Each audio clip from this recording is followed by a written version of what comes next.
We will record this meeting. I didn't get your question. Record Punta de Vacas? Yeah, Tito says that now some people went to the park and they are celebrating there as well. But he stayed yes, here of course. because he had this organized already.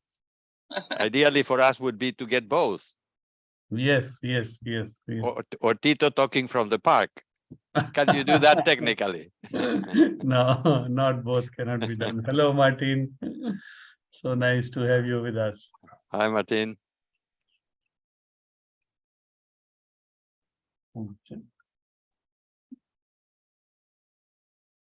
Martin is, she works in a group of ceremonies. She's from France. Yes. Hola. Hello, Hola. Firuzul.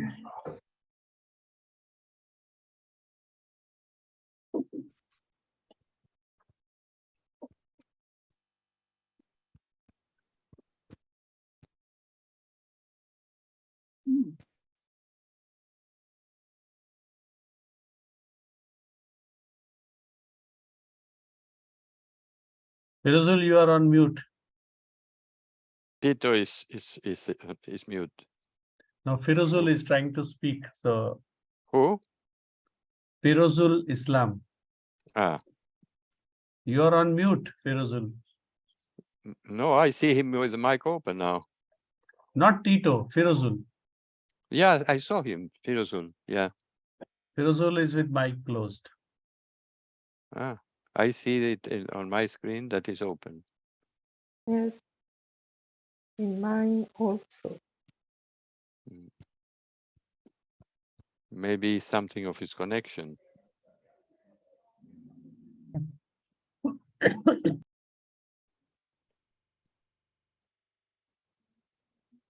Baldy is coming in there. दरवाजा बंद कर दो. We can pause. This idea of talking about the process of how this event happened came in the 50th anniversary in Punta de Vacas and was an idea of a friend of us, Mr. Pucci Pellegrini. You all remember that he was in the Philippines. In Hong Kong and Philippines. Exactly. And he says, hey, why we don't do after the act, after everything happened, because we have a very windy day, this 15, well, Antonio D gave a magnificent speech. And I come up with my memories and I remember everything. So since then, I think I did a couple of times, no? And we can say a few items, few milestones, better say, that are important, you know, because in a way, this is the end of the first stage of what we call it the movement. The first stage, the movement started in 61, 62.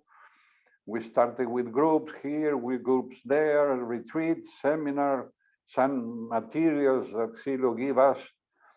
And one day, this stage ended up in a long retreat in the north of Argentina, with this selvatic, is a jungle, because at that time, he already, Silo won, we have our own premises, our own place, you know, but it failed, it didn't work. So just was for that event only. And when we were in there, you can imagine in the middle of the jungle, in a cabin made of wood and mud, very provisional, he usually talk, we did some exercises about the centers. And we did that, we were in this environment. And all of a sudden, one day he says, well, we are going to use the name of Silo. Wow, this is 66, 67. And wow, Silo, how come, when, how, we didn't know. So just was an introduction, you know. And well, in that moment, he did some biblical mentions, was a name of somebody with that name, Siloh, in the Genesis. I say, oh my God, what is this? For me, it was a shock, I didn't know we have to do something with this. But then later on, I understood what he tried to do, because when we arrived to Canary Island and he mentioned the Buddha, really what he was doing at that time was giving a frame where he is placed, because he's not placed as a philosophy teacher or as a giving an opinion only or as a writer. No, he is in that particular level of high spiritual figures. And but of course we did not understand at that time, but well, this was happened. We have this name, Siloh. Few weeks later, he says, well, when you are doing groups, when you come back to the cities and we build groups, that this is the moment we have some growth, especially in Buenos Aires and other towns, and in Santiago, we started at that time. And he says, well, when you are doing this activity, and as a matter of fact, as an emission, we, because he always talk in plural, that? He says always we, he never used to say I. So when he says we going to launch the Siloh phenomenon, he used that expression. I hope in English is correct, Yes. Wow, we saw what will be that, So we end up the 67 with that items, mentions, and we come back to the city, we started the groups, and in the 68, at the middle of 68, he invited us in a meeting here in downtown Mendoza, and he says, well, it's time we begin to do this activity of present to the public this Siloh phenomenon. To the public, we say, but we were a few. We were not 2 or 3. We were no, as we say in a joke, we were 5 or 6. But to the public, and we were under dictatorship. Everything was a censorship. My goodness. Okay. And little by little, things start to move. And he presented, remember this little card with a picture, with a shadow, and says, my teaching is not for the successful people, it's for the one who have the failure in their heart. Wow, what a message. Because actually what Siloh was doing at that time, he was changing the language we use, the language and the contents little by little. Well, this little by little start and advance the 68, he says, now come the 2 or 3 milestones. He says, we need a piece of land in the mountain. Wow, in a precise location. But in this precise location, actually is now Punta de Vacas, is state land, is not private land, is from the state, is because we are in a frontier with Chile. So it's very hard to have access to some, I don't know how you say it, to some private property there. Exactly, no, exactly. But nevertheless, we move, we talk here and there, and we say, well, we better talk to the people who used to go to the mountains. The people who like to sky mountains. And one guy, only one, knew one guy from real estate that he says to him, I own land over there. My goodness, this is surprise. And this is the land who is in Punta de Vacas, beyond the river, the little river that we have. So we have the route, the road, the land, and the river. So he has the land from the river up. And I learned later on that Silo went there to, when we find this information, Silo went there to see it, to have a look. And he liked it very much. As a matter of fact, he already saw this water coming up this in this hill, and he says, I will be there. And it's very far from the beginning of this land. So we have now to work out that this real store person really give us some piece of land. And finally, we achieved a commitment for 6 months, you know, symbolic. So we knew now that Silo will be there only 6 months, not forever. Because as soon as we got this land and we got this authorization to go there, he says, I will be settled there.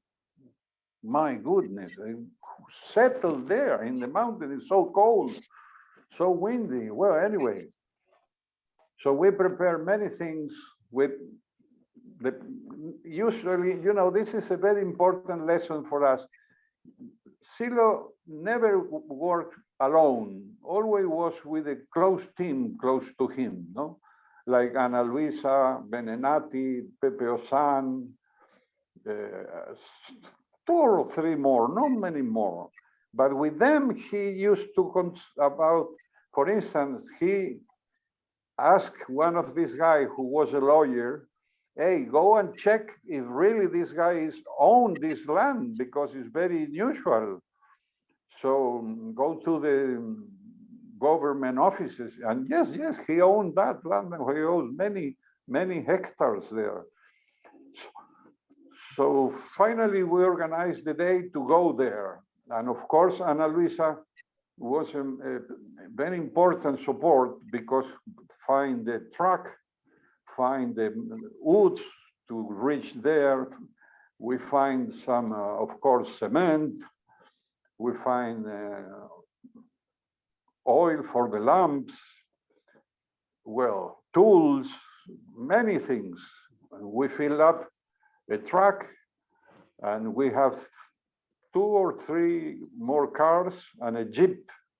He liked to go there with a jeep, because one of our members was a teacher outside the city, so he used the jeep to go to teach.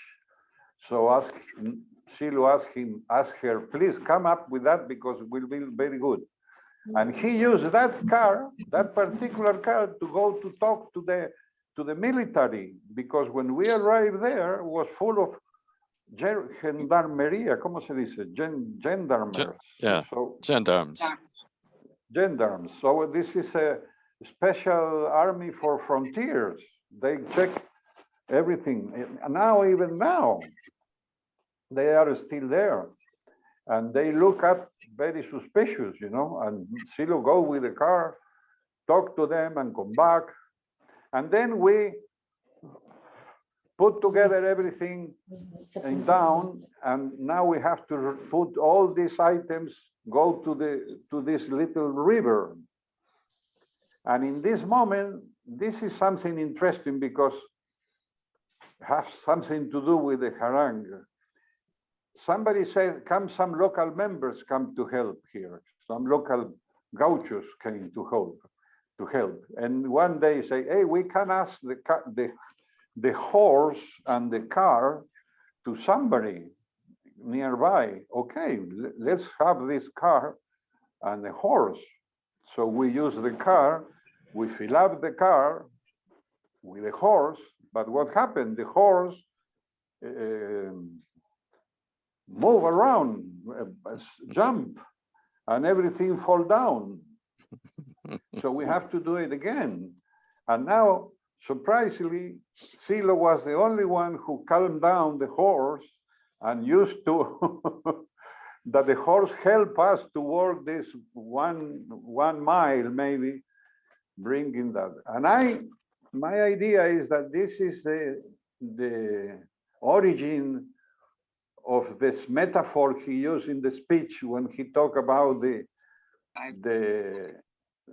¿cómo se dice? El carro del deseo, the wishful car. Yeah, is in the Arang, he takes that story about the traveler that goes in a cart and then goes decorating the cart. So it's a cart. Exactly. I think this comes from this moment. Very good. You know, I wouldn't have imagined that. Yeah, it was for real. So I tell everybody the car existed.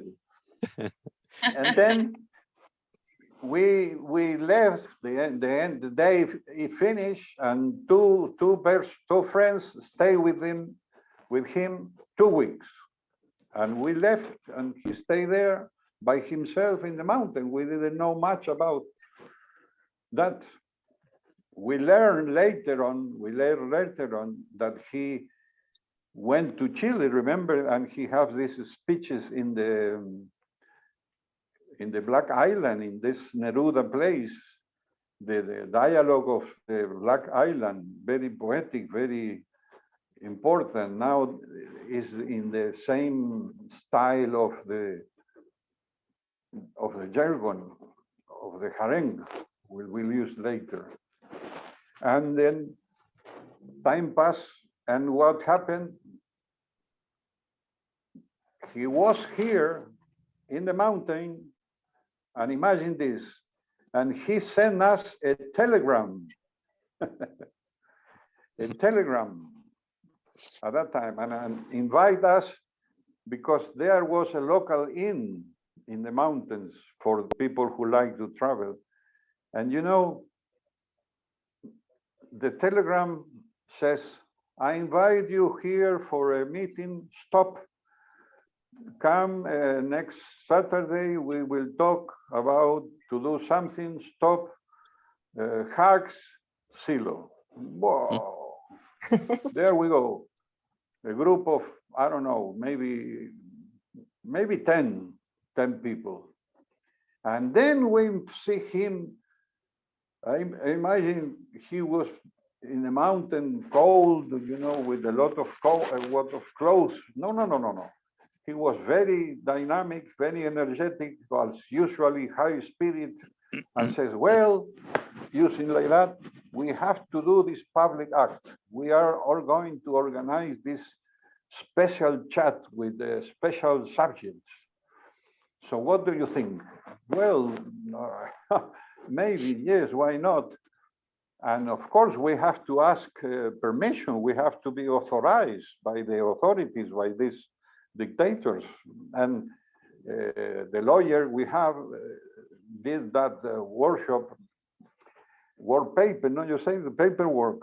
And yeah, all the administrative papers to apply. Exactly. And there come the saying that Silo used many times. Well, if you want to talk to the stones, okay, go to talk to the stones. Come from that moment, because the guy who gives the authorization find very funny to do a public act in the middle of the mountains, you know, because they deny us to do in the city. We ask also, maybe we can do in the city. No. No complications. So then we begin to prepare everything, and we were two or three groups plus this little team together with Silo that helped him with, I imagine, with food. They prepare soya crackers. You know soya? Yeah. Crackers. And he says, well, this is good because are so strong, we can use as a weapon, you know. And then because they did it in a way that will last these several months. And well, we prepared so many things, and you know, and also, I don't know if you hear, but Venenati, that is the man who finds things, find this device that when you put on fire, this device produces electricity, and then Silo will be able in the Hermitage to have light, electric light, and everybody will think, wow, how this guy is doing that? It's impossible. Well, we have this device that on top of everything unusual was made in Russia. Russia made. And how this come to Mendoza is unthinkable. So this is something that Silo produced this energy that put together things that usually it's not possible to put this card, this device, this permission, etc., etc. So well, everything was prepared for that, and the day arrived. So we have different tasks. You know, I remember I have a task to talk to the buses, to hire the buses, to do publicity, to public the event in the city. We place some public ads in the newspaper. And the most important things, our group was able to get the recorder to record the harangue, because at that time, in those days, nobody have a recorder. We recorded with tape, you know. But I have a medical doctor, an uncle, that used for his job. So we borrow from him. But this gives you the idea of this man so special. When we have to connect this recorder to the microphone in the mountains without a plug, without electricity. So he himself did an adaptation to the battery. So we have the master of humanity is also an electrician. So what is this? It's incredible, you know. And then on top of all that, he says, well, we need to put something, some references, something that people know where they are going to look, because the mountain is so huge. So from this little remark came the idea of the three masts with flags. Exactly, with the yellow banners or the yellow flags. And I tell you, the people he says, the people will ask, how many flyers are? And they will come out with some superstition. So we are going to use 13, not 10, neither 12. We are going to put, and we have to draw, ¿cómo se dice? To prepare 13. To make the flags. Incredible. Exactly. And Benenati was more in that activity.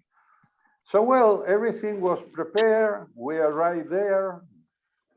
Some people came from buses, even from Buenos Aires, from very far away. The other people came from near Cordoba, the other from here. And of course, you all came from Santiago. And we have a previous speaker, our friend from Chile, that started reading these dialogues from the Black Island in Chile. So that when I hear that, I say, oh my God, okay, the public act started, because give us the tone, you know, the tone that is something regarding this spiritual ideas, etc. No? It's called the when he Dialogues finished, of Isla Negra. Probably you have seen. They were dialogues that he had 6 months before the Punta de Vaca thing about Tito, no? You were there as well. Sí. Exactly. Isla Negra exactly. is where a famous poet that was a Nobel Prize, Pablo Neruda, has his house by the sea.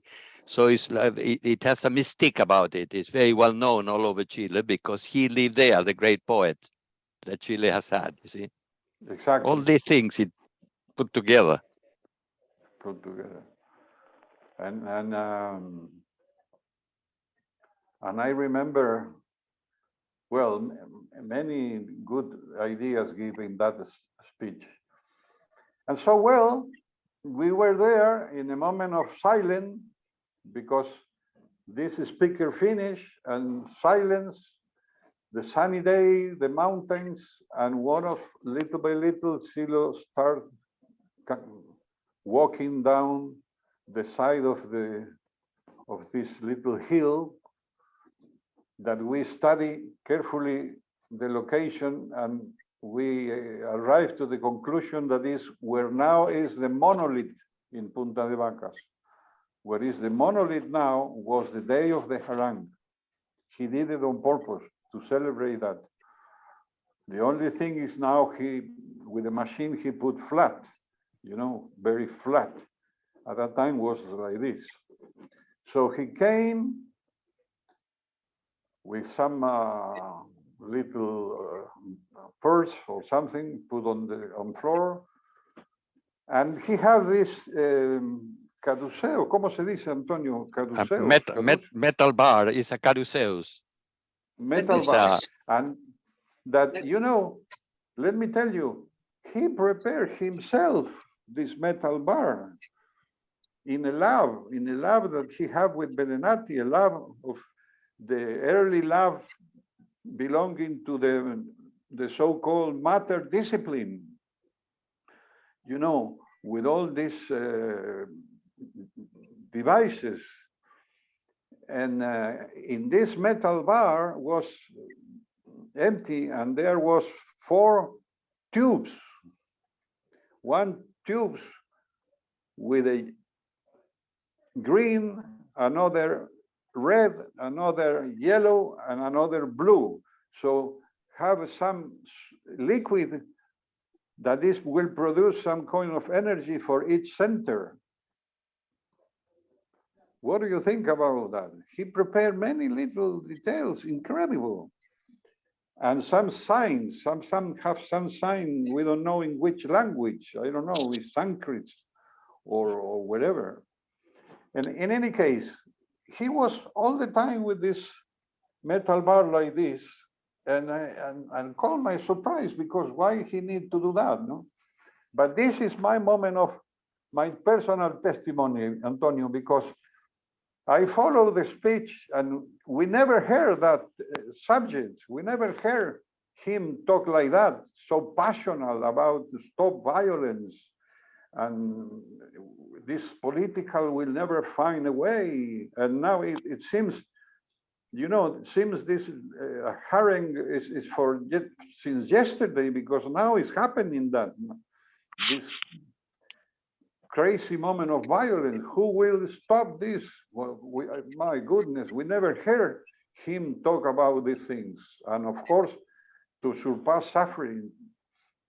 So anyway, everything was kindly developed, very poetically. And in the moment he decided at the end, when in the speech says, and now I give to you this hope to learn to love, learn to laugh. You remember this? I handle you this hope. He gave the metal bar to the first guy in the public. And this metal bar went all over the people, one by one, hand by hand. And of course, that we helped him to prepare the public act. We didn't know that that will happen. So we were thinking what will happen with the caduceus,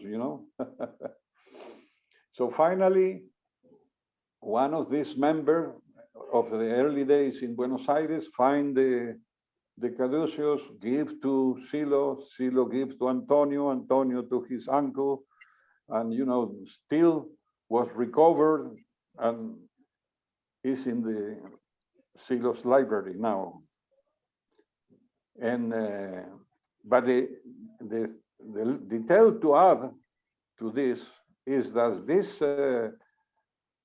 member that find the caduceus as at the end of the public act, when the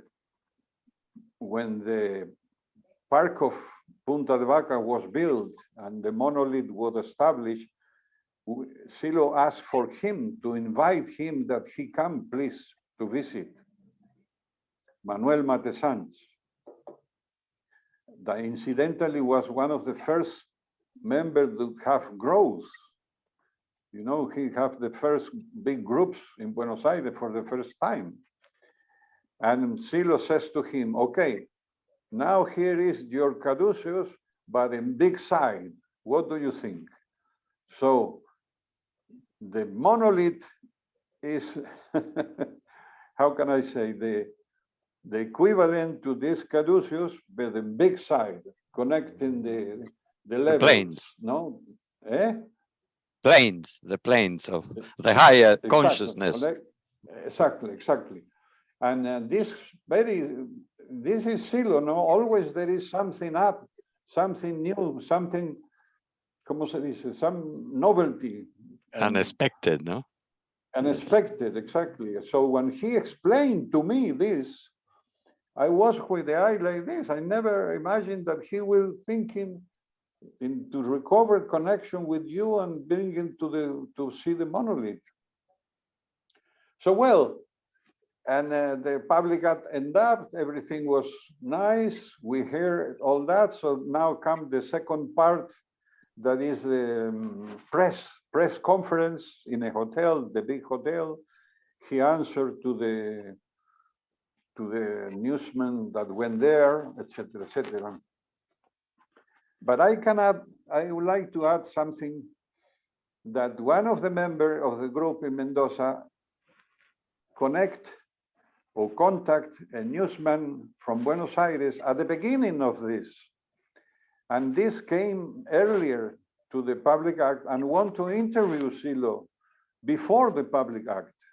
And this conversation is very interesting because I was present there. We were 4 or 5 in a house is close to where is Silo's house now. And of course, the situation was very, very. He's a guy from the big city, come from Buenos Aires, used to big buildings, everything in a hurry. I don't know, other lifestyle. And then in Mendoza, everything's calmed down. So the guy didn't know how to talk to him. And anyway, he have this, well, I have 2 or 3 questions, if you allow me to. Please go ahead. The first thing he says, why you decided to do this public act here under the dictatorship? Why? And Silo says, well, we were in a meeting like this with few members, and as we say, now it's time to speak to the public, to give our point of view to the public. Let's do it. And I say, okay, I volunteer, he says. I volunteer. And this was the first question. The second question was, do you have some written down, something, guideline that you can give me as introduction? And says, no, I consider myself in the condition I can improvise. Imagine, improvise. And then when we was there with a speech so well organized, I say, oh my goodness, what improvisation. And here it comes a piece of information that maybe some people know, some people don't. But probably you remember that he handled a little biographical information about him, very short. Then in a given moment, he explained that he visited Europe, and in Europe he visited Naples, and there he met a group of people that in a way he understood. They asked him to do something or explain to the world a new teaching, something like that, no? So these newsmen have this very curious, this, can you explain me that? How was that? How is this?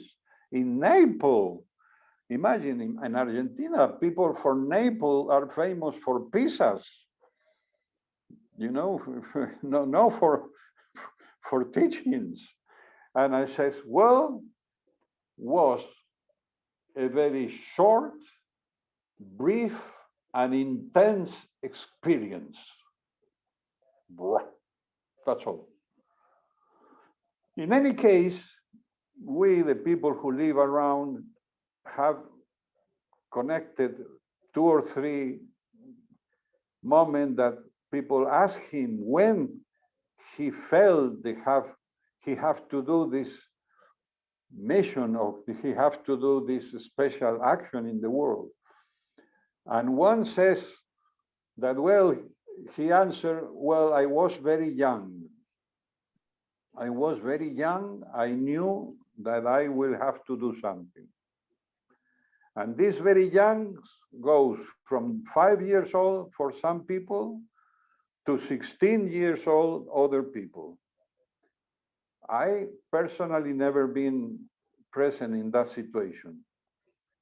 But now I'd like to mention this comment that is very interesting, how he himself, when a friend of us from Chile was writing down this book, you know, this Silom, a master of our time, you know, Pia asked him, no, but you are so special, you are so exceptional, etc., etc. And he says, no, just a moment. I have to do internal work from the very beginning, from the young days.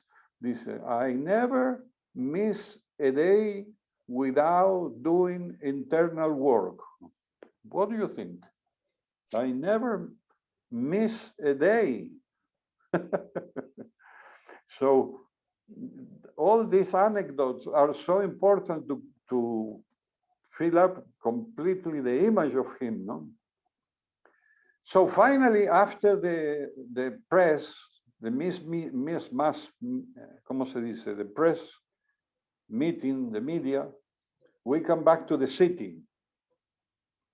And when we come back to the city, we're supposed to have a meeting in a house of our member, or one member that have a little big living room. We all together get, what the most of us enter there, guy from Buenos Aires, from Córdoba, from here, from the north. And he says to us, well, now we are going to work with a little book, he called the red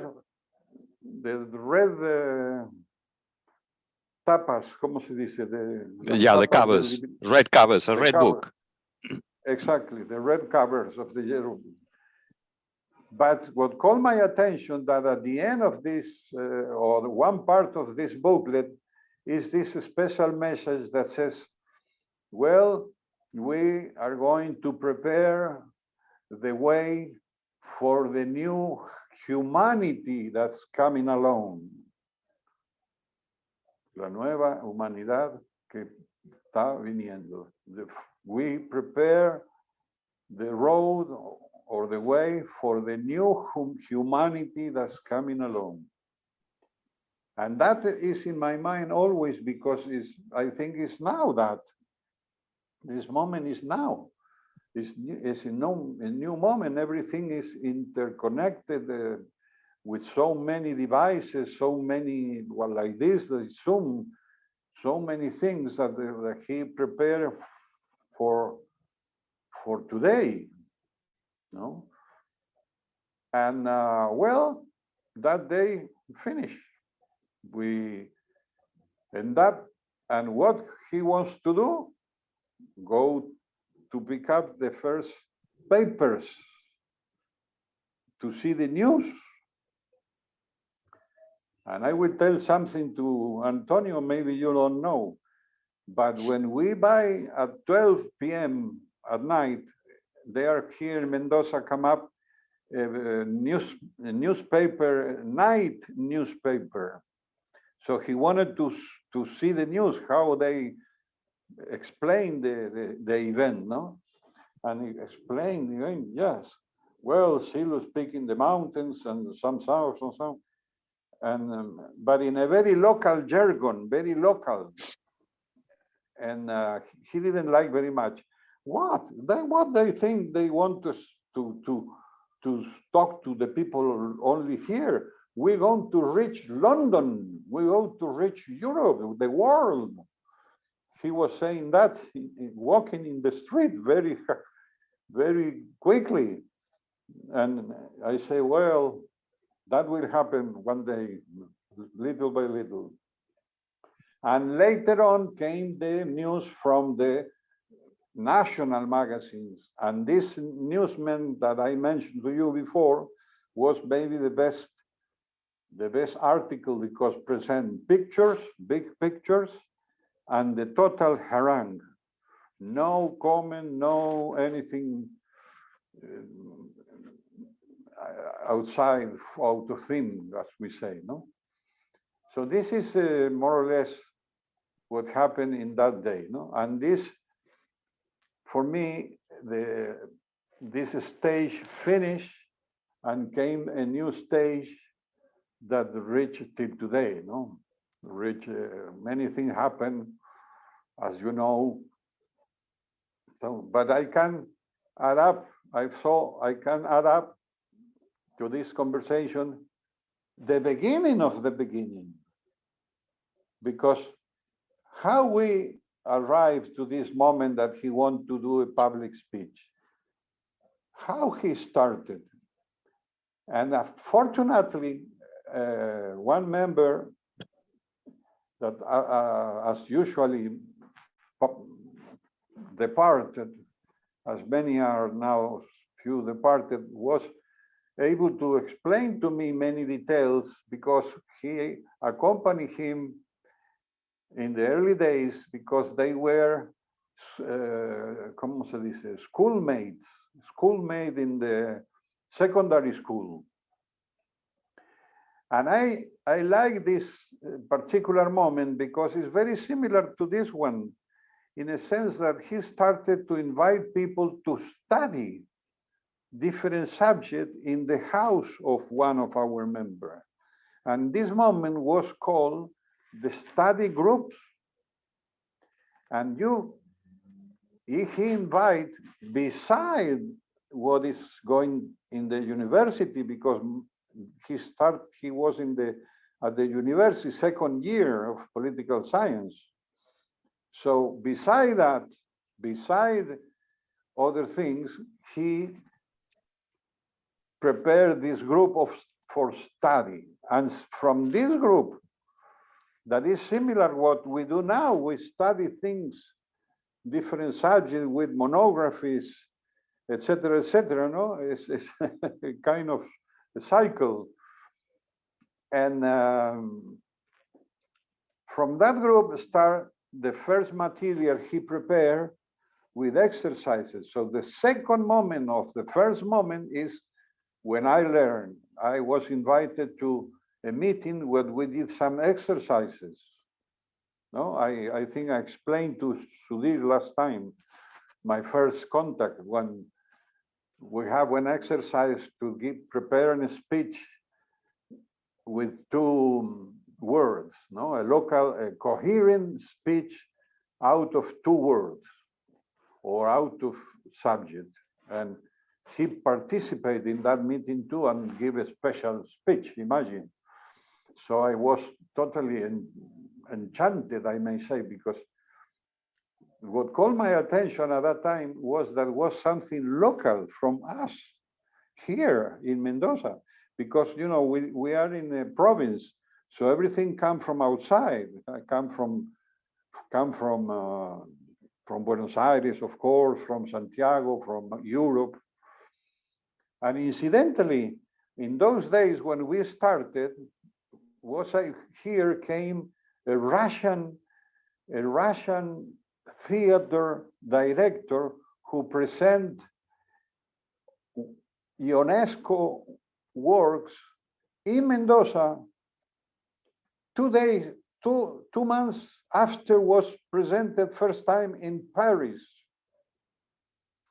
So we were in a province that unusual things happen like this, connection with Europe, connection with I don't know, other things. And Silo move easily in those environments. Many friends, he have many friends who do theater, who do gymnastic.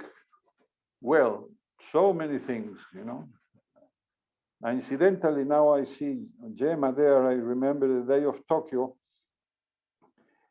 And he was a champion in gymnastic. Was champion, local champion. And he was presented to be part of the team that's supposed to go to the Olympics in those days that was to be held in Tokyo. The Olympic, when the year was held in Tokyo, Mario supposed to go in that team, but he says very humble, without any inconvenience, says, no, Argentina decided not to be part of that. So Argentina didn't send a team, okay? But why I'm saying that? Because when we were in Tokyo, I like to visit the place where was the Olympic was held. I say they have a name, a Japanese name for this, a huge event, a sport event, that now they want to throw it away. And they are people complaining. And I say, well, how things are connected. But anyway, in the day of Canary Island, in the first part, people ask him about that.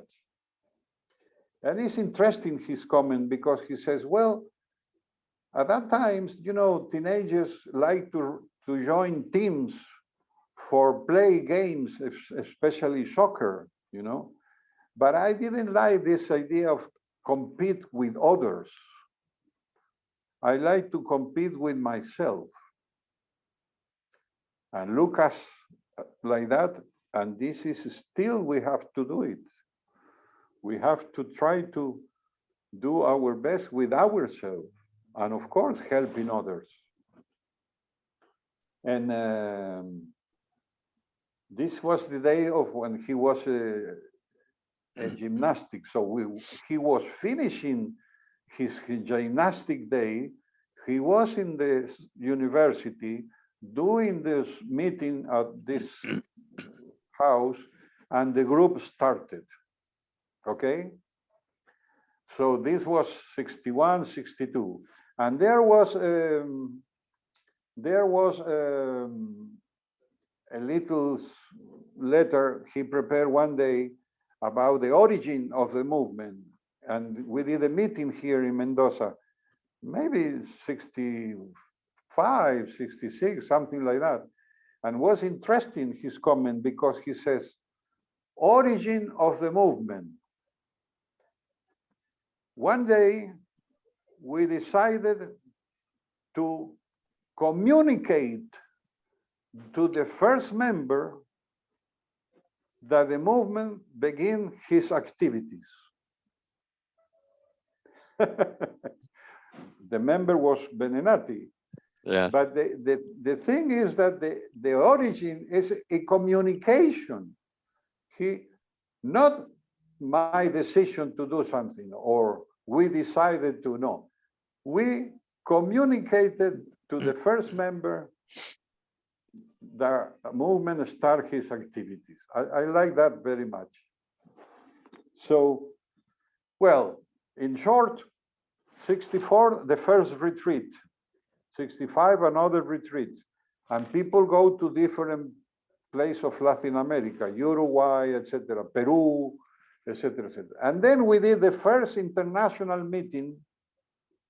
You don't know, cannot imagine, in Bolivia, because this member that explained to me the origin, Alberto Leiva, he asked himself, the mission, please go to Bolivia, because nobody will go there. But we know these people are special, these special ethnical, ¿cómo se dice? Original people are very interesting. So our first international meeting was in La Paz, Bolivia. And we have some inconveniences at the time, at the beginning, especially the group that was close to him, and find many inconveniences, etc., etc. And I will like to say something later. And when we have our meeting, our formal meeting, we came from here, from Mendoza in buses and train, would take 3 or 4 days to arrive there. He says, he began the conversation. Well, my friend, I hear that there are so many inconveniences, so many difficulties. So we better stop this process. We better cancel. Imagine, 65. And we say, whoa. And he says, because this is important for me, but what we are going to tell the people, to the other people who are around us, well, we tell them we fail. What's a failure? Good Lord, in Bolivia. Well, anyway, we end up the meeting, we come back to our inns where we're located. And the next day, with my friend that is close by, one block from here, another survivor, we were walking from downtown La Paz, and we saw a silhouette. Do you say a silhouette? Silhouette, far. yeah. And I say, well, I think it's Silo there. And we arrived there. Hey, hello, how are you? Good night, good evening. Yes, hello. Oh, you are walking by. Yes, very interesting.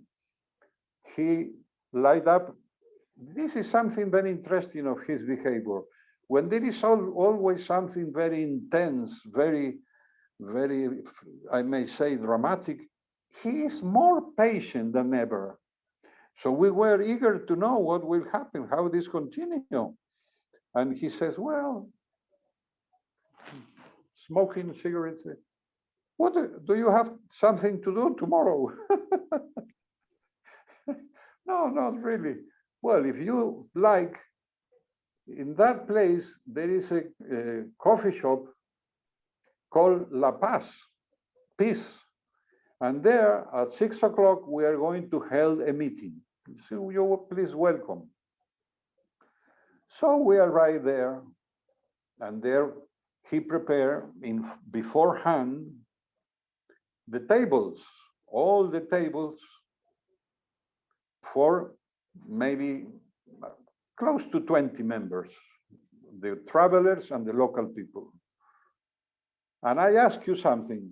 What do you think we find in front of the place for each member? No, we have the chair, the table, and what was in front, like this, no? Was in front. An orange bottle. Exactly. An orange bottle. It's because you told me the stories about the time. I didn't know that. Oh my God. For me, I was so happy to see this orange. I will not say the brand name, but from our childhood. And first time we saw the orange color, and immediately he prepared this, that, and so on. So we come back to the cities and we are going to do this and that. And so from one day that we fail, the second day we have the orange color. And then the next step was some people will continue in the city doing groups, and we are going to prepare the long retreat. That is the one I mentioned, we went to the jungle. So we, in this moment, the first stage, more or less, is finishing. So I can adapt now that since we fail to hold this place, the first place, Silo asked Alberto, please look for a permanent place and under our name in the jungle, because it's an unusual landscape and we need to, it's something that always has these details, you know, these details. He liked that the people leave the ordinary place when they leave. They leave the cities, leave the home, and go to some unusual landscape. So the mind works in a different way. That is the origin behind the parks.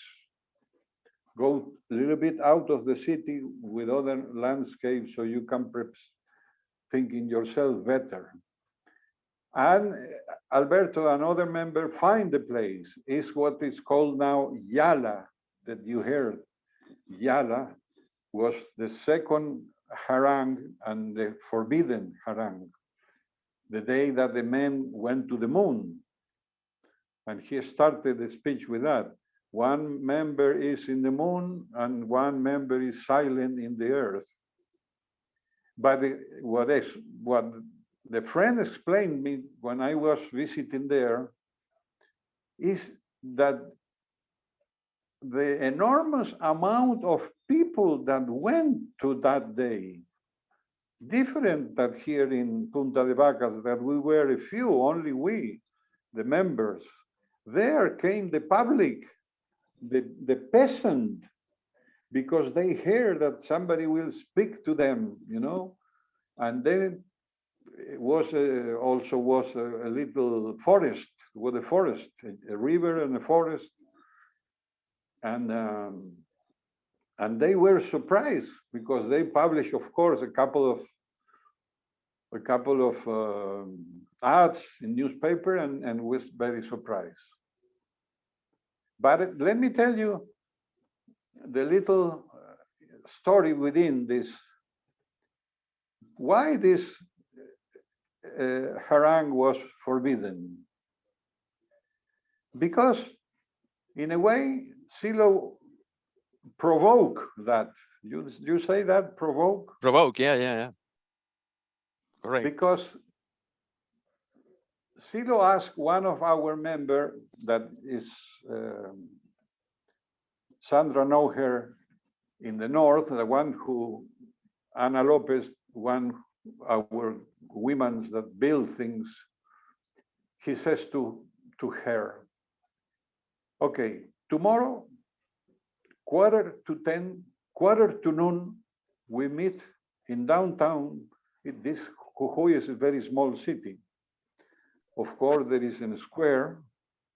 In front is the government, the bishop place, and the army and the policeman. So I meet you there 15 minutes before noon. I'll be there. You came with the black suit, the black dress, and the symbol of the school in your chest. Imagine, we're talking about 69, June. Yes, you think so, Mario? Yes, will you please do so? And Mario prepared the speech at that time. He wrote down. And you are going to do this. You walk inside and give to the people who handle to the bishop Catholic bishop, imagine. And later you come here, and later we see here how he will come walking down quickly 10 minutes later. And that's exactly what happened. The guy came down walking, went to the government house, and then walk again, running, no walking, running to the police station to forbid the public act. Because as you remember the text of this harangue, he criticized seriously the Catholic Church. You think this, you are the kingdom is in this land? I don't know. He was very mad with these people. And of course, they will not allow that. But he prepared a cassette, the first recording in a cassette, and the people was able to hear the harangue in any case. And now came another little piece of information, because this member, Alberto, visit us Mendoza. He used to live in Canary Island often, and says, well, you know, one day I want to show the original harangue Silo recorded, and we have in a reel, but we have to make it digital to pass to the digital format, and I need some informatic people. We are talking now 10 years ago, 8 years ago. And finally, Alberto did that and sent us to us 3 people. One of them was me. And he says, here is digital, the original harangue, and something else. Something else. Well, listen. So I listen, and in shock. Here is the text that probably you know that says, the final end of the school, el último fin de la escuela, the final end of the school. There is a text that talk about that our subject is time and space and the universe, and I don't know, well, many elaborated subjects. But he never explained to us that. He never went over to that. So I asked Alberto, say, well, how this come? How this was recorded? Once the harangue, again, this institution, and now this so profound for the school. And he says, well, Mario says, just in case, wherever is needed, anything can happen, we have that. So we don't know if he thought that maybe the army will put him in jail and we don't hear from him anymore. At least we have 2 recorders. And this is the origin of this material.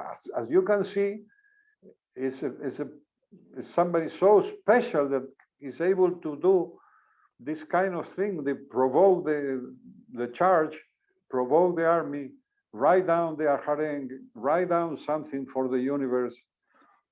And this is what really happened. Then we went to the Cordoba, and this is another forbidden speech. Story. And then finally we went to Buenos Aires. I was able to go there to the big square. You know, they have these big places in downtown the city. And we went there, many of us,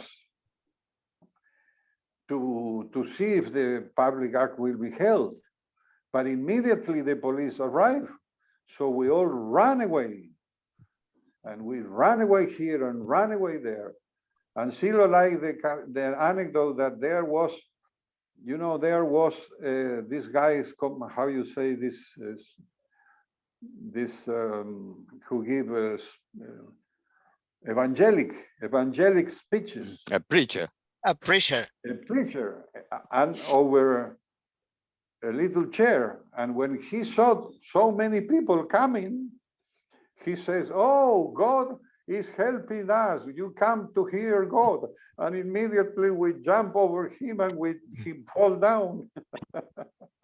So the preacher went down, we all running away, the police running far. Well, this was a chaos, a chaos. And of course, at the end of the day, we did the same thing. We met in the house of one of the members, Petty, that unfortunately he have catch a cold at that time. And we reproduce all this situation, all these events, and he did a press conference before. So we were eager to know the following day, what the press will say, what will say in the capital of this country. You know? But look at this man, how special. In that situation, no, at maybe 10 p.m., full of people in a house in downtown, the big city, he says, "Excuse me, I have to make a phone call." Okay, so he went to the phone, you know, these old phones, black with disc, and say, "Hello, happy birthday, Dad." He was celebrating his dad's birthday from the day of this forbidden lecture. Oh, my goodness. Okay, bye-bye. Yes, I will see you soon. Bye, Dad. Hung up. Let's continue.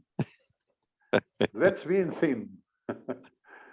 So always there's so many interesting combinations, you know. And well, the rest of the story, we more or less know what happened, you know.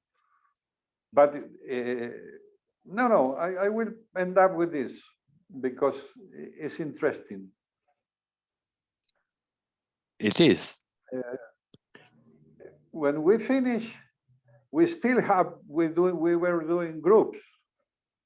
And the 1st of May in the 70, 1 year later, he asked we do the first entrance to the school.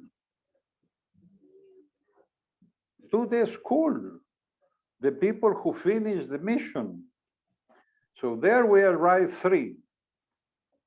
No, we arrived 6.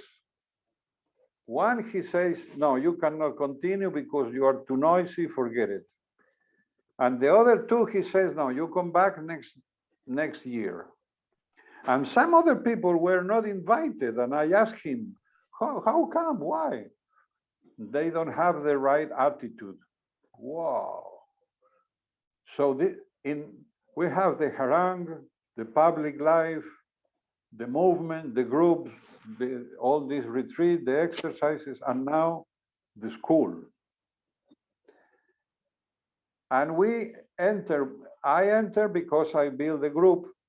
The other 2 were, let's say today, like administrative activities, admin activities, the actions good for the whole. And there was a woman, a very nice woman who was with us in the jungle, in the retreat. And I didn't know exactly why was that, till I came back to Mendoza and I tried to find out. I always trying to write down the whole puzzle, you know, the puzzle. And says, well, because she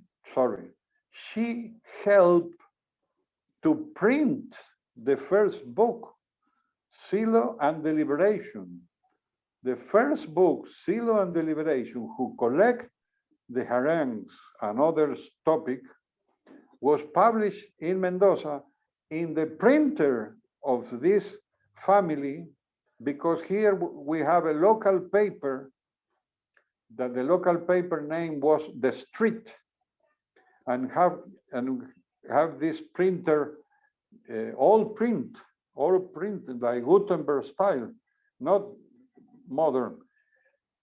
And he was very grateful to his father because accept to do that in the dictatorship, in the, you know, all this situation, difficult situation. So as you can see, so many details happen. But what I wanted to we can finish this conversation is one day later, maybe, I don't know, 1 or 2 years later, we asked him, because Punta de Vacas ended up there empty, nothing there, you know. So we crossed by going to Chile and come back, and we saw the mountain, not even a sample of anything. And he says, when we talked to him, he said, well, that existed. They cannot say didn't exist. So this happened.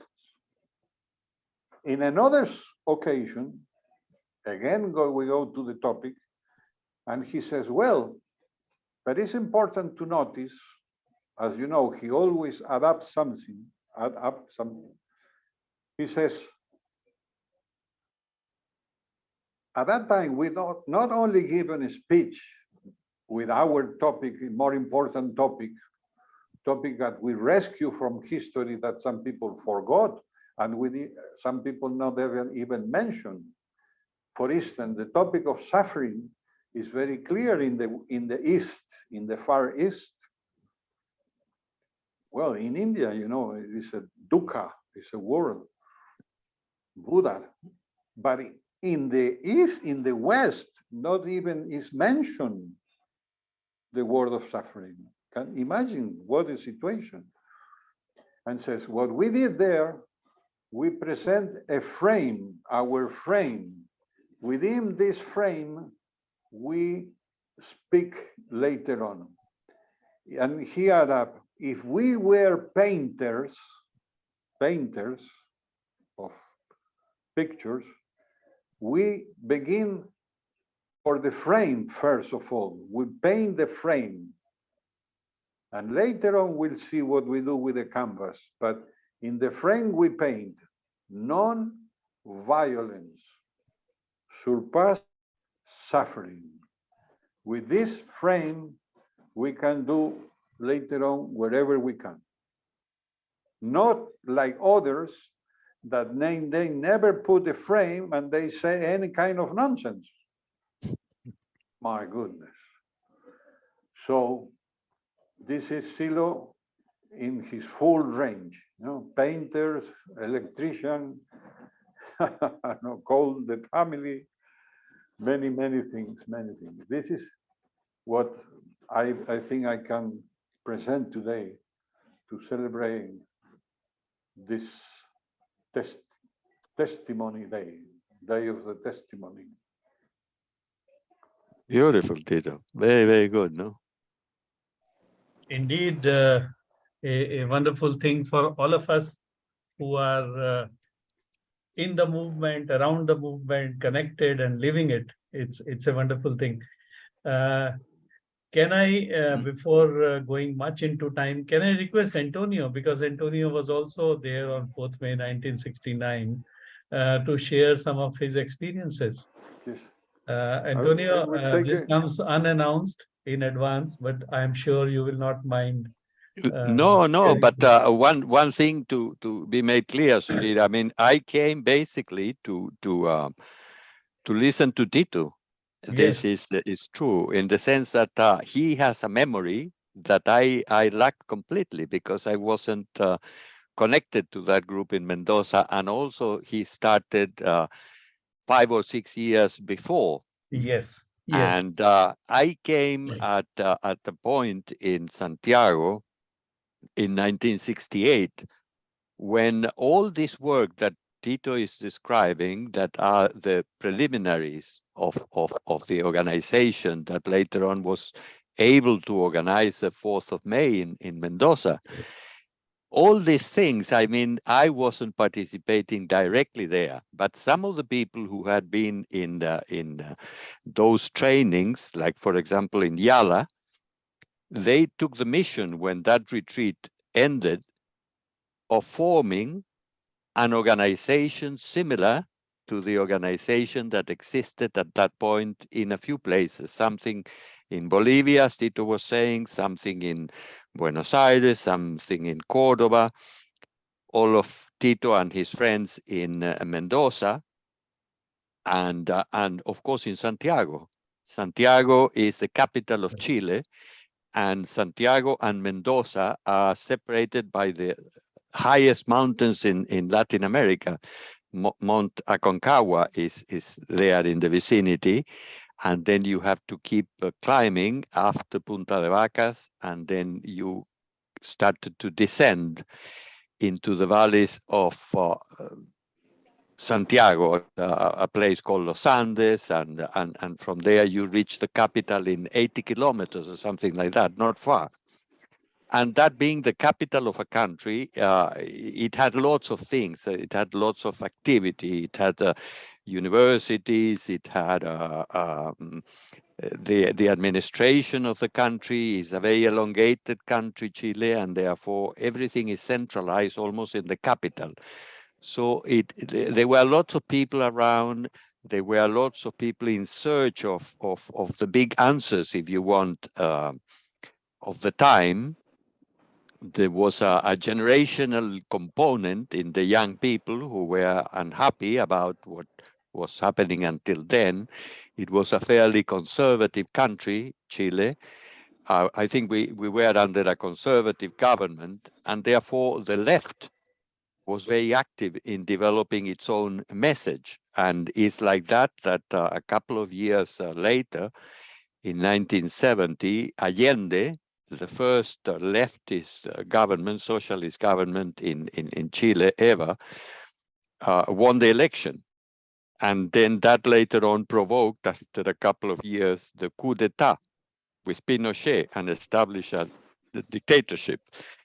But what I want to tell you is that the ferment of change, especially among younger people, was active. They were very receptive to ideas. And as I mentioned in that speech that I made celebrating the 50th anniversary of the Arang in Punta de Vacas, I told you that I was finishing my law studies. But I discovered by that point that I did not want to be a lawyer.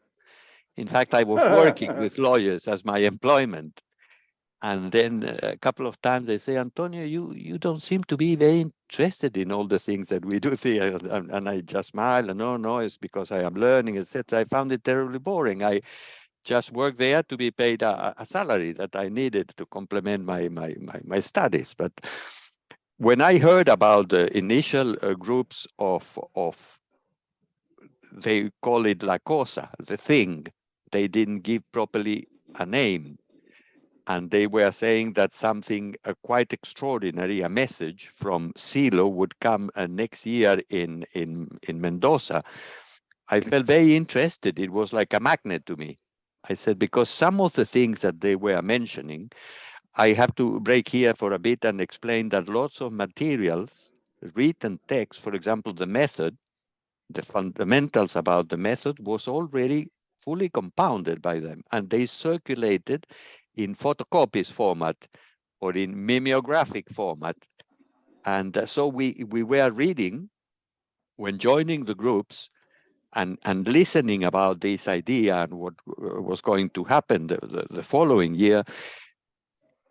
Already that was supported by very clear explanations that I found it, incredible because of the clarity of the thinking, because the usefulness, and because the range and the viewpoints. I mean, I recognize those things that we are saying, the contents of those materials as something that was beyond the reach and the type of narratives that I was in contact, even within academic or work or university environment. So that opened in myself a sort of excitement, and all that also came together with these things that Tito is pinpointing regarding the initial years that he lived with the initial groups working with Silo. It had a sort of mythical content. Everything that was written and that was explained had something of magic, had something of different from everything in the way of articulating the speech. Anything that you listened in your day-to-day life, like a different concept of space and time. It had a vision of history and the future and the possibility of transforming yourself. That was one of the messages that we had, that the human being could reach a higher level of consciousness, and that the people, the normal people, they had no freedom because they could not control the minds and the feelings. And in reality, freedom in the way that the system proclaims is inexistent. I had been questioning some of these things in my own sort of personal experience since I was a teenager, since I was 15 or something like that at school, I remember. I couldn't believe in the religion. I went to Catholic schools, but I couldn't believe in what was said because it was contradictory. They said that God was full of love and was so concerned about every one of us, etc., etc., and that we have been created and we were like insignificant creations. But on the other hand, we had to live in a world full of cruelty and full of injustice. And so my question, even to the priest that taught us religion, I said, how God can be so good and so compassionate and so extraordinary in any way and have created a human being that is so crap, so suffering, so contradictory. And so there is something with the work that he did, or is something with the concept that you have about that. So this type of questionings, I want, were topics of discussion amongst many of the people that we approached to form the initial groups in Santiago. And I suspect the same thing happened in Mendoza and happened in all the towns where the message of Silo, even before the 4th of May, started to spread. And it was so attractive, was so solid, was so articulate that people started to follow. And when he designed the strategies or the plans, or we ran campaigns, for example, covering the walls of the city saying Silo is coming or Silo is good, we were saying, creating a contrast of being able to spread a message, also creating an association with the return of Christ. Christ that is returning, and it came to Argentina, sort of things that were sort of mythical, that were magical, but very provocative at the same time, considering the way of thinking and the ferment of people that was in the younger generation in Chile at the time. And well, I mean, according to Silos describing the initial years, you can see all that perspective that was beyond the time and the space where all was happening. So obviously he was seeing the world and he was understanding even the smallest actions around in a context that was almost symbolic, without time, in a space that was the whole universe. So it's clearly that he had the project of launching the humanism, universalist humanism. From that moment, he had thought about a color that would be adequate. He had thought about so many different details that you could see a disproportion between the rituals, the ceremonial way in which he developed some of these initial actions, and what really was there. If you could look at with the eyes of a normal person, you will say, well, but nothing of this is happening here. Yet it was happening because Silo, with his construct, with his project, with his imagination, And with that inner conviction that he had, was creating it there and then with the people who were around. We were the raw material that existed at the time, and therefore he worked with us. As if you make a figure with mud and you start to mold it, and in the end you come to a piece of art, magnificent, impossible to explain. And it's very interesting that comment that Silo made also about the frame, that how you put the fundamental elements of what is the content of the message and what will represent the contribution of universalist humanism to humanity. Because really, under all the different and previous stages, what has remained is the pain and suffering in human being and therefore in society around. Because society is the creation of human beings. And obviously, suffering and pain comes from there, from the individual. And to approach then the transformation of the world, starting and validating in such a profound manner the individual, the human being, each one of us, that had a characteristics that were completely diametrically opposed to anything that was said before. Because although they have been great founders in humanity that have developed very important moral systems, or have emphasized some aspects of behavior, the vision that Silo has regarding the transformation of every human being as a possibility, the capacity within ourselves to reach higher levels of consciousness and understanding and comprehension, we can see that in the model, in the example of Silo. And that is what, for example, Tito just explained when he said in that recollection that Pia includes in the book that he writes about conversations with Silo, that he said, I haven't spent one day of my life without working over myself. So he is the result, the model and the example of that transformation is possible. So again, he brings the example to us. He brings the example to our level. And that bar that Silo had in Punta de Vacas when he officially launches the movement. Sorry? Can you hear me? Yes, we can hear Yes, you. yes, I yes. don't know who spoke. Yes, it's a microphone open. Another comment. Yeah.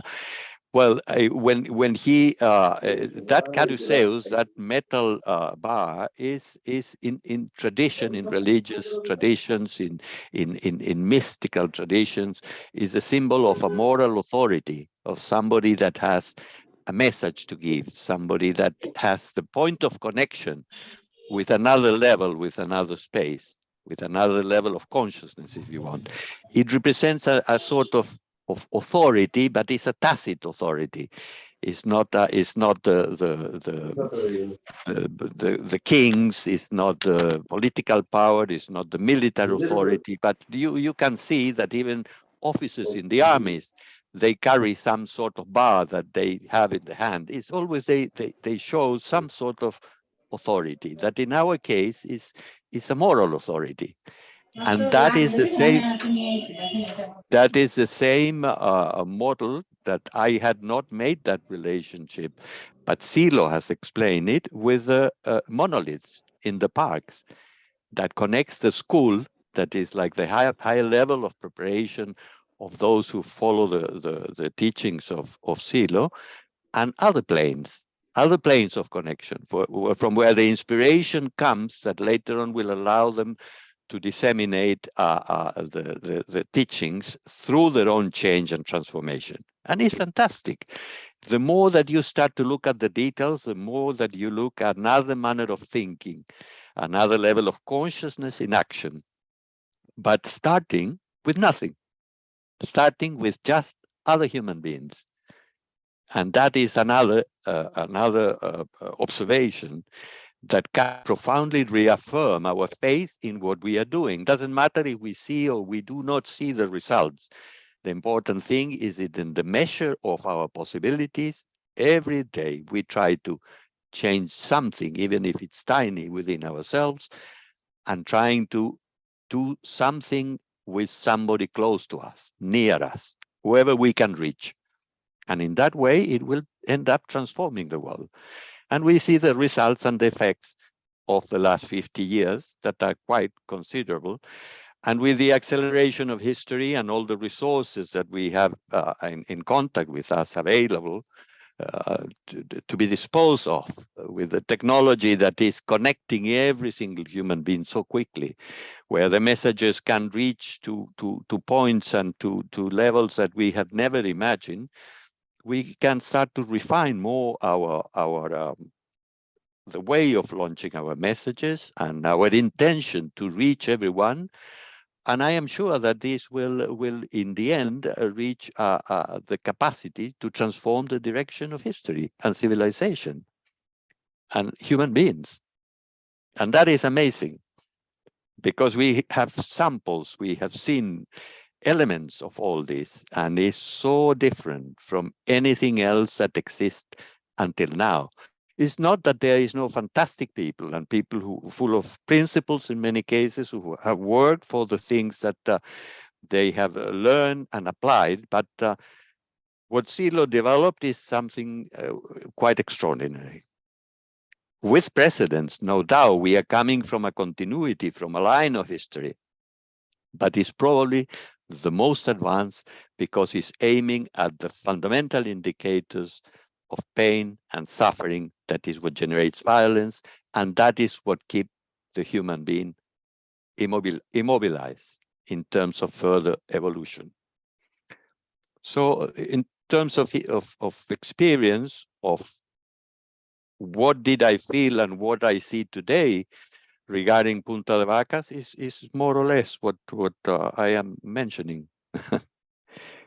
And I think very valuable the contributions, of course, is the only active memory in the process that exists. And we have to tap on that because it's fascinating the way that Tito has described things.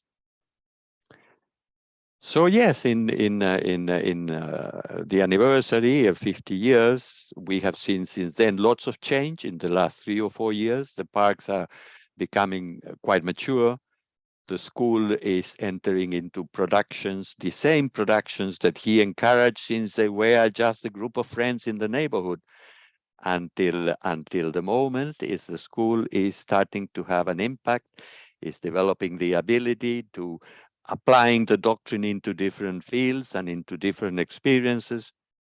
And no doubt, as people were practicing and learning at the time, the more that each one of us grow further internally, the more that we will have the possibility to generate a variety of materials with clear applications into different fields of human activity and different aspects of the process of internal change that will have an incredible impact. And so it's a very valuable work, and we see that lots of things are working very well. Sometimes we say, well, wow, the world is changing so quickly, we are going to have a nuclear war and blah, blah, blah. But yeah, I don't think that the intention of history or the intention of the creation or the plan of all the extraordinary people who have come and taught us things are there to collapse because some idiot presses a button and then will damage, the human creation. I don't think that will happen. But we have to be very active. We have to put forward the ideas that are the ideas of evolution, of transformation, and essentially of nonviolence in this world. But I am an optimist, and I think what we are doing is fantastic, and that we are doing it well, and that we are going to do it even better in the future. And this is a very good reason for celebration.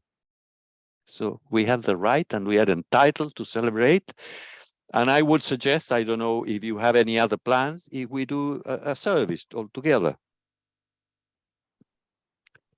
And for that purpose, I would invite probably Sudhir to do it because Thank I you, know Antonio. how well he can do it.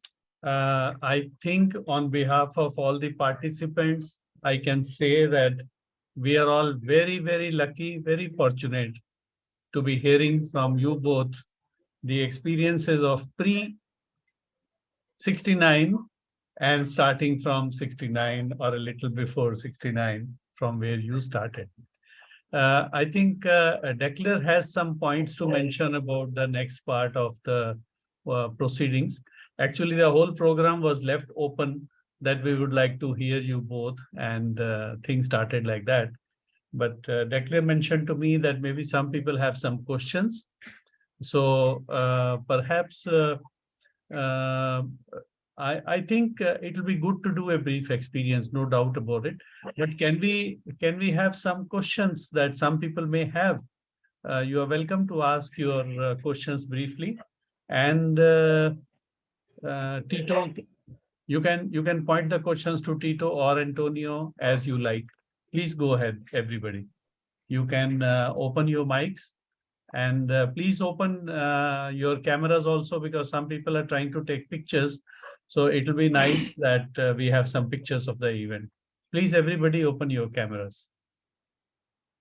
Sudhir, Yes, আমি একটা বাংলায় question করি, তুমি ইংরেজি করে দাও টিটোর কাছে। definitely.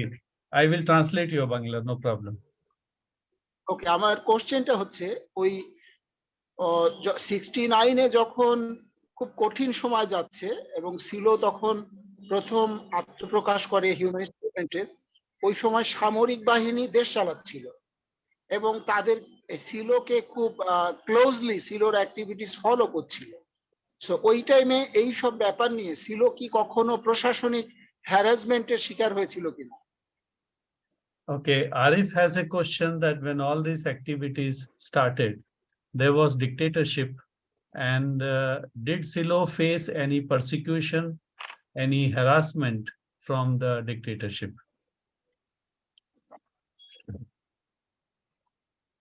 I was working with him in Mendoza, but that was after 69. Probably it was 72. They're still under the dictatorship. We were working to prepare something, or I don't remember exactly the details, and we were arrested. We were stopped. They were asked for papers, and then Silo provoked them. Then he started to. He pretended that he said, "What is your phone number?" And then he started to pretend that he was using a letter code that all the clandestine groups at the time used. That one so the officer that was a very pretentious military officer say, "Code of letters," he said. Stilo looked at him and he said, "Yes, code of letters." So they put us in a jeep and they took us to some military office, etc.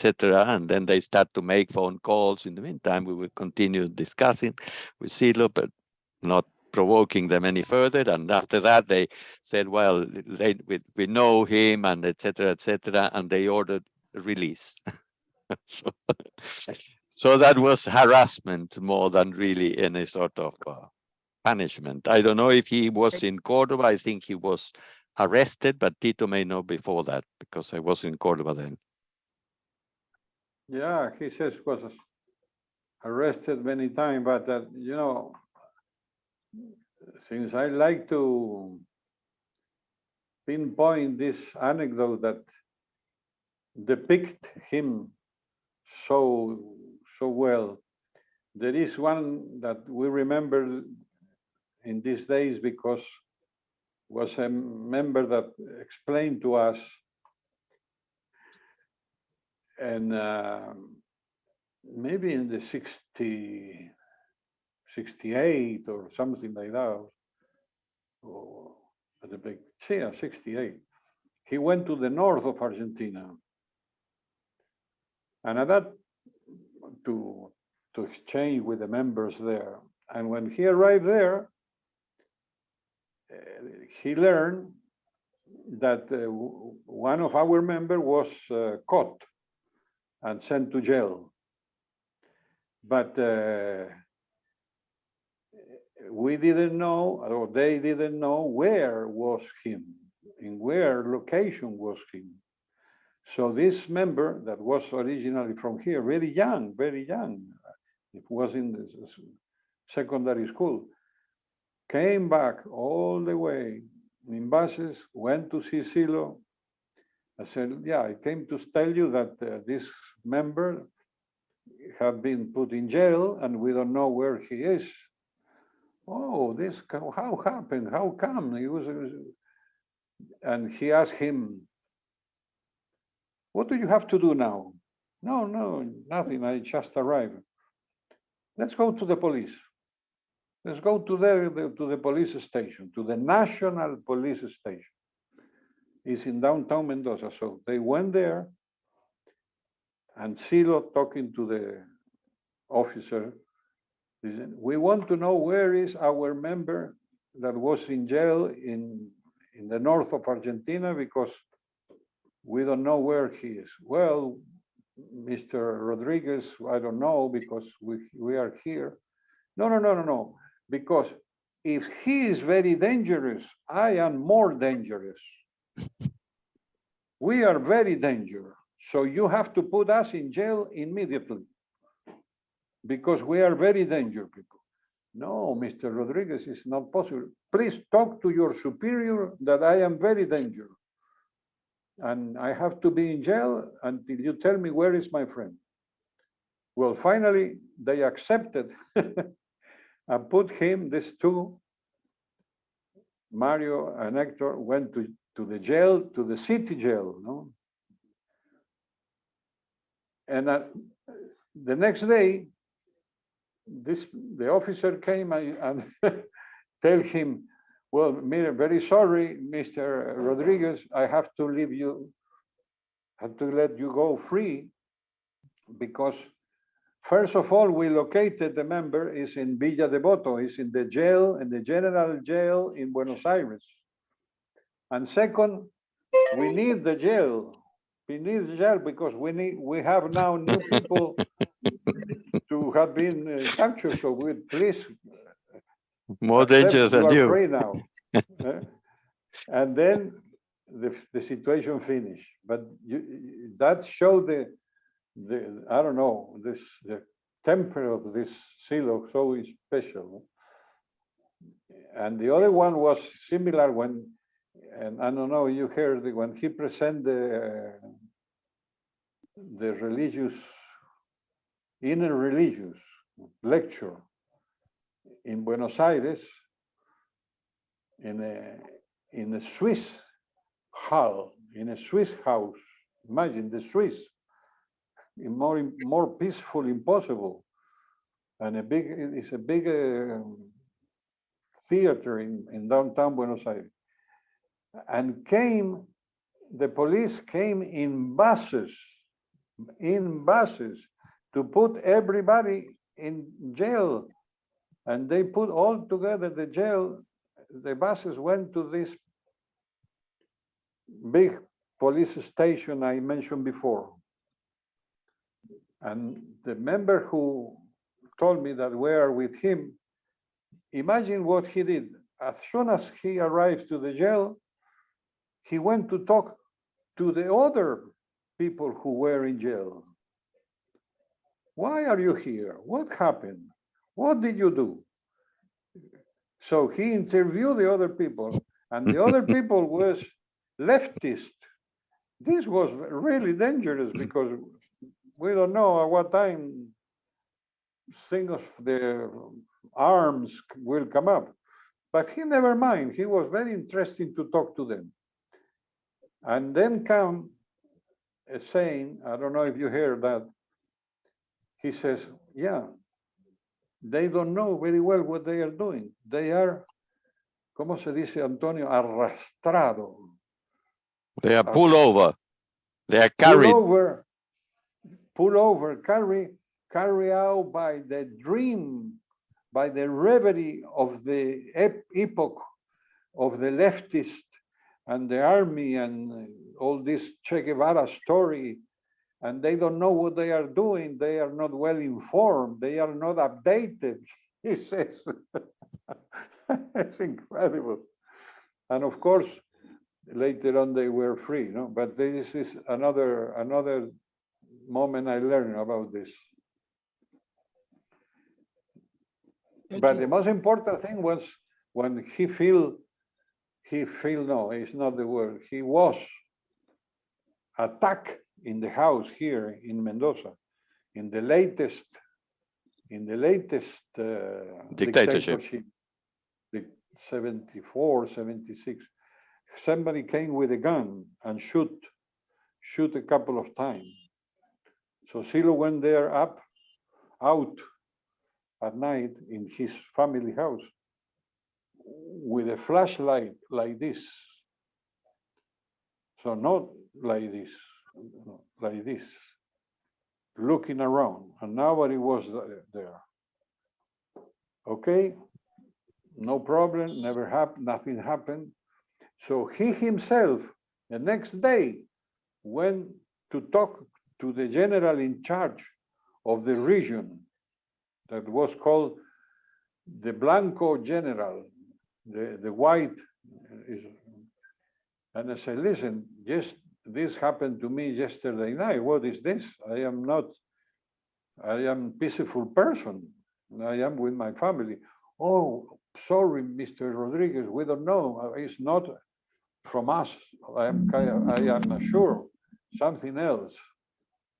So we never knew what really happened. If so was a false attack, a false alarm, or a phony thing, but this was more or less the last event with these people. But it's interesting to mention, Antonio, what Antonio says, that when Pinochet came to Chile and established the dictatorship, Silo says, I will never go again to Chile till Chile is free. And he didn't go to Chile for years, for decades. So the friend from Chile came to visit him. And Wilfredo, you know, Wilfredo was explaining to me, he received us very kindly. Give us a breakfast, give us a dinner, present the place to sleep. You have a nice time, and they talk and talk and talk, all the strategy, everything can do in this moment of so complicated.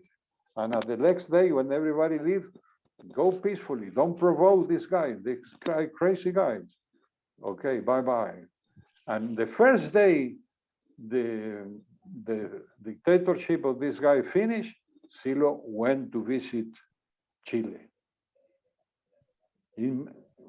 This, yes, I keep my word.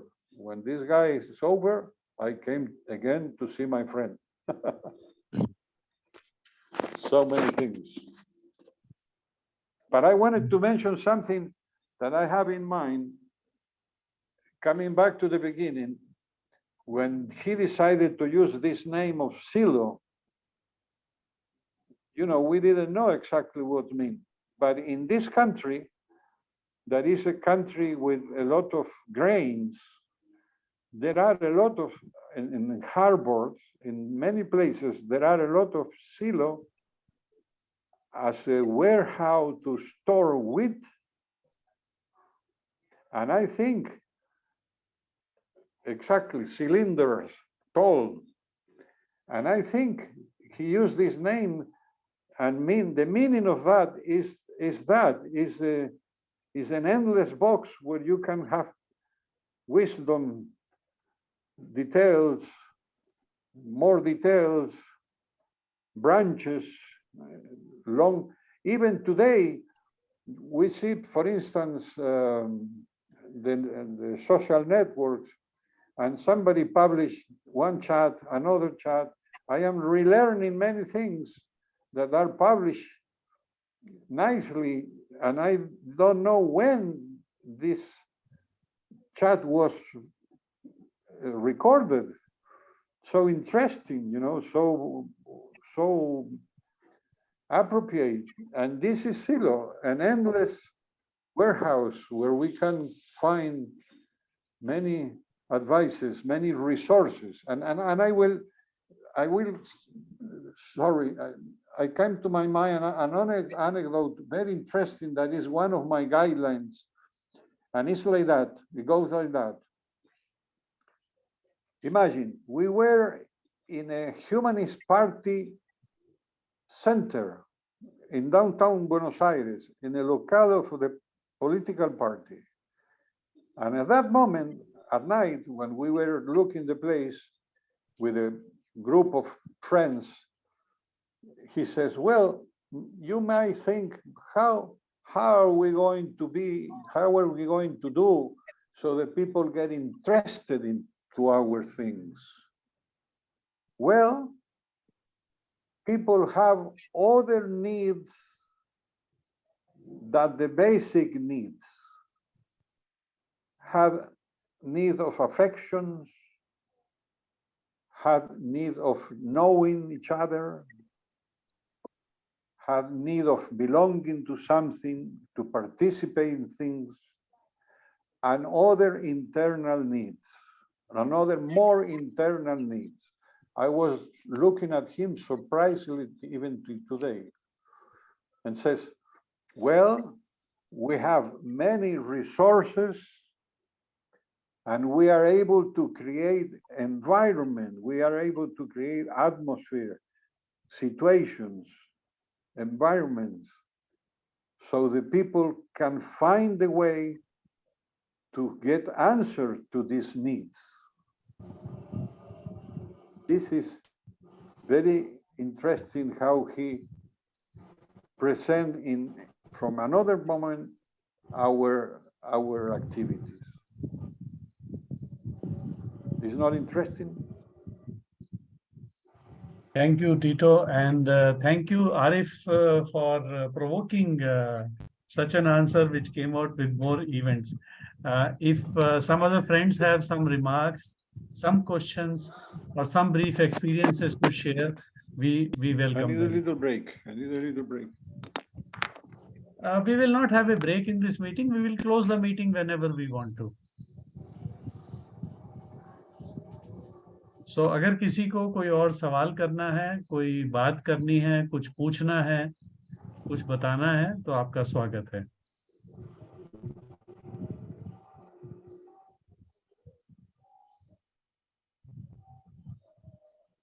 By the way, we didn't plan the duration of the meeting, so it is by consensus. As long as we like to have the meeting, it is welcome.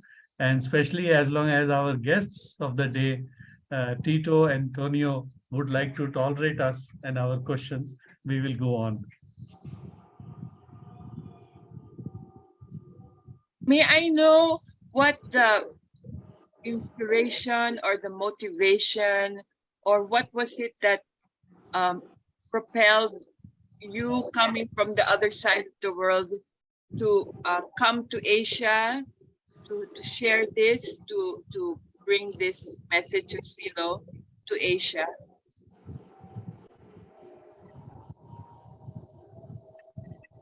Any answers? It was planned like that, Karina. The movement started, as you see from the preliminary stories that Tito relates, with the intention of spreading this message all over the world.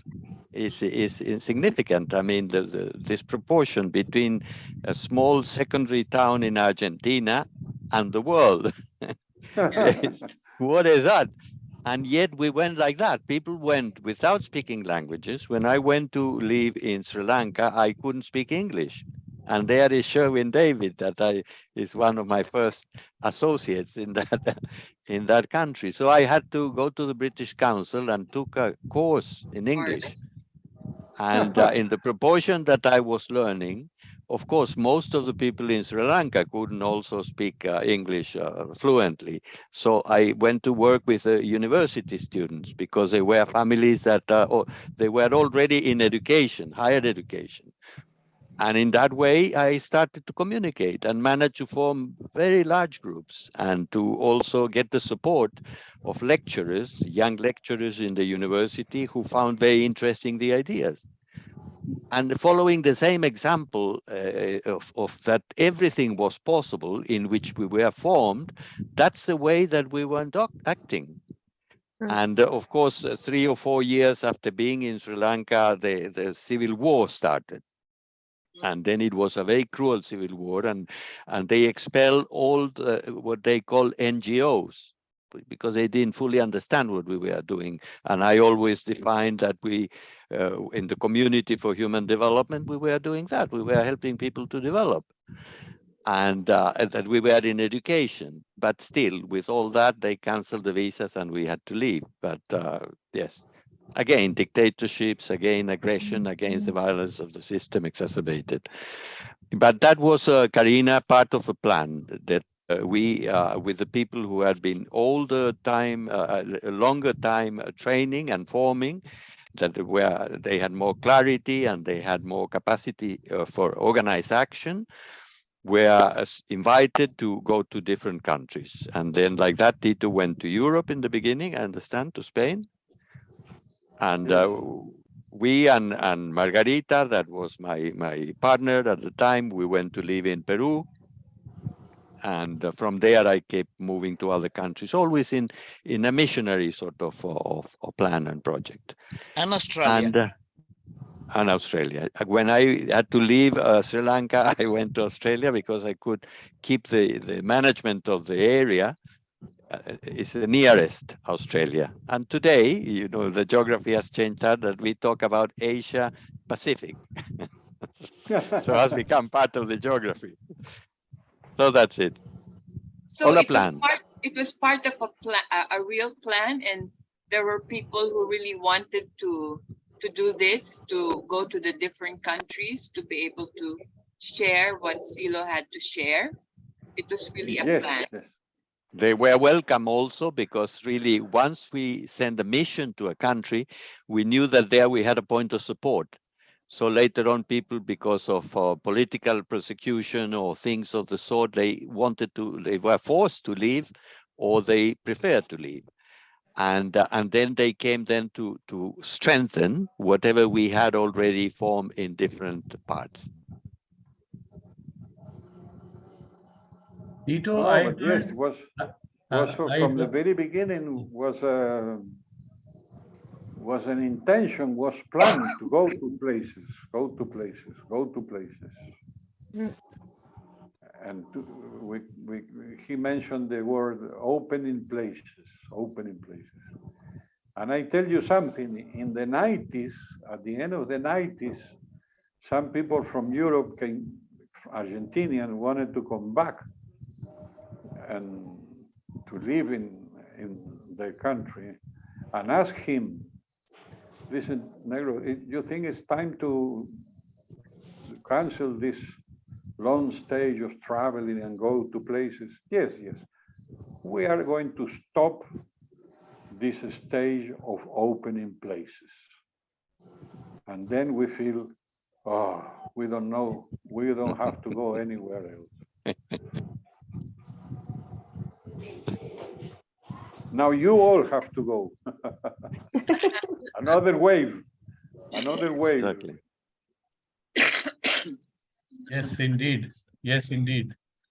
Any other question, remarks, experience to be shared? Please go ahead. We are among friends. We can talk in any language and somebody will translate you.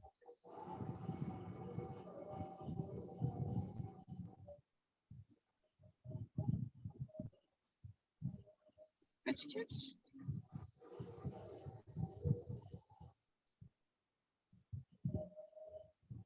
हम लोग किसी भी भाषा में अपना सवाल पूछ सकते हैं, कोई ना कोई आपके बात को अनुवाद कर देगा।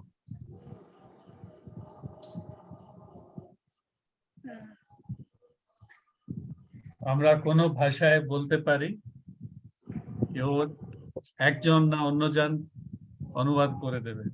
ঠিক বলেছি Arif?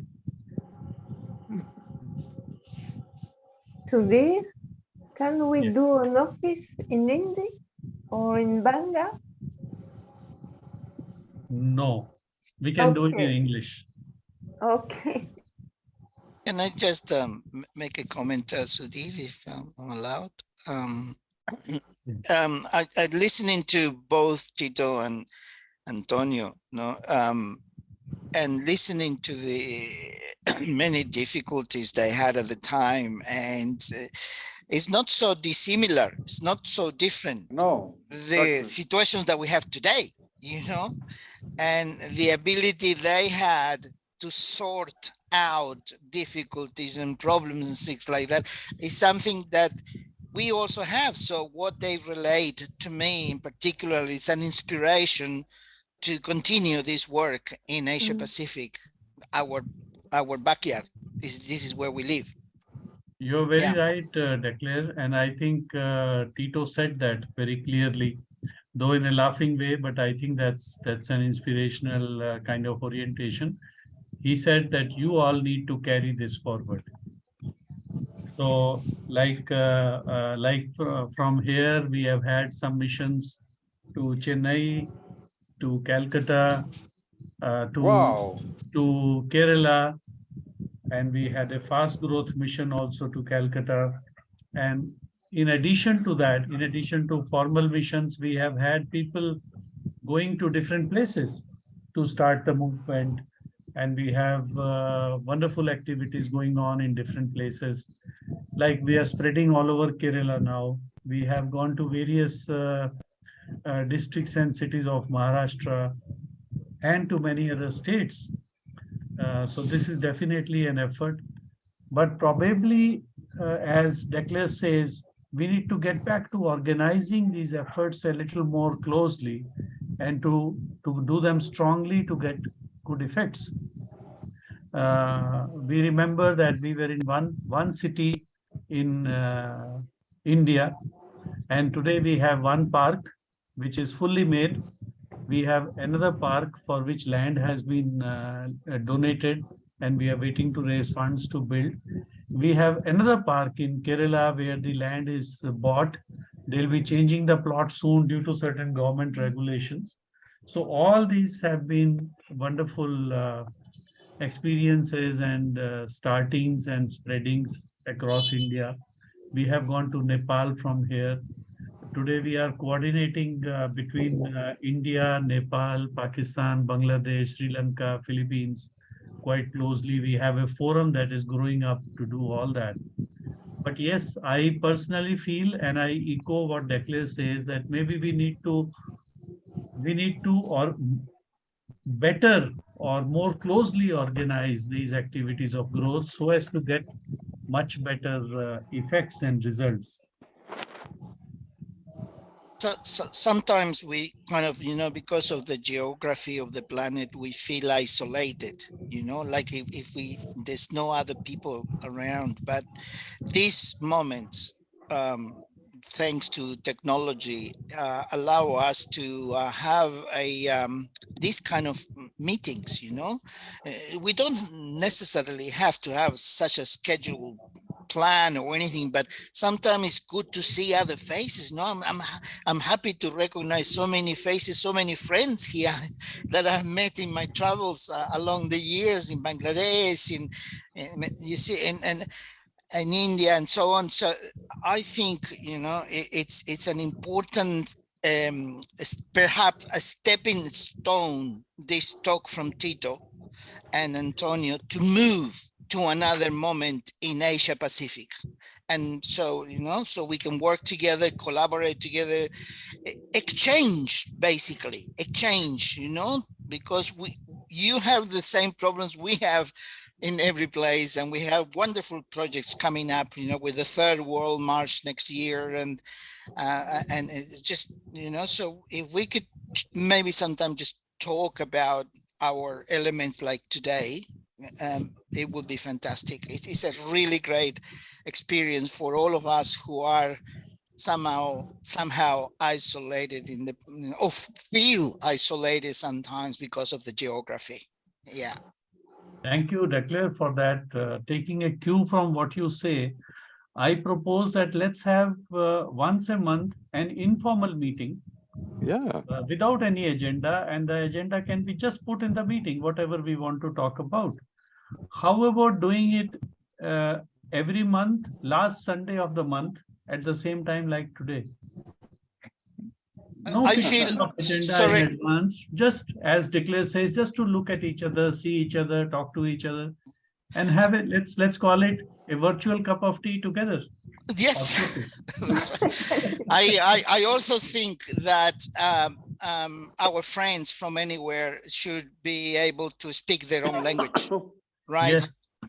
Bring So we your can have- question, bring your topic, and just, if you come here and your English maybe is not as good, I know mine is not so good, but you know, just speak your language and somebody else Yeah. will be able to translate, and somebody Yeah. else will, you know, I think rescuing the Asia Pacific or the subcontinent richness in culturally and in language will help us, you know, bring the whole backyard we have, you know.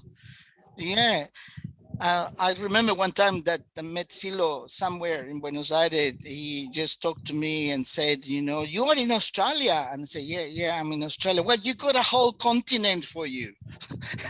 He said, and I felt a little bit overwhelmed by that. But now we have a whole number of continents together, you know, together. So we're not just one, we are many in Asia Pacific. And I really love that. I really feel that as a strong bond between us. I think it is, because this is us. You see, in Good this idea, part of the Nicholas. world. Thank Yeah. you very much. Good idea, but I would put a little condition, that is, to come for tea, you have to bring 2 people who haven't been in this club. Because what happens is that we join together, we talk amongst ourselves, and the world continues ignoring us. And what we have to think at this stage is the world. Yes. So That's a good idea. to be entitled to have tea with your friends, bring 2 people who can discover by following the conversations what is going on. And then will be many more. At one point, I mean, will be 200. That is a serious time to thinking in expansion, I think. The world is changing so quickly that, and we have to talk to people in simple terms about our experience, about the things that they also feel in their hearts, and they don't have a solution because they ignore Silo's teachings. And we are the bridge to teach them. Thank you, Antonio, for that idea. I take the suggestion of doing the office, the brief ceremony. And after that, we can continue chit-chatting with those who wish to stay. So please unmute your microphones, or I will do that. Please mute, sorry. And I will do this in English today. Perhaps next time we can organize it together in English and Hindi. So let's sit comfortably with our eyes closed, with a positive attitude for the deep work that we are going to do for a few minutes.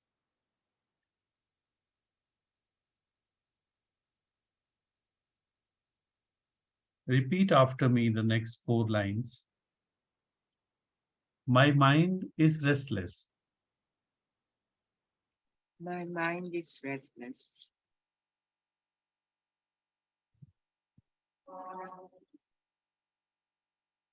My heart is troubled. My My heart heart is is troubled. troubled.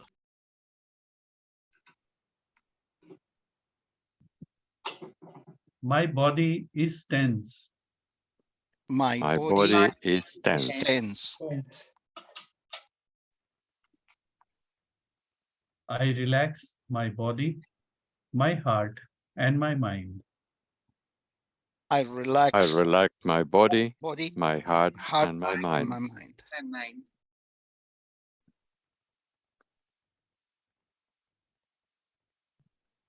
I invite you to meditate on this line from the path.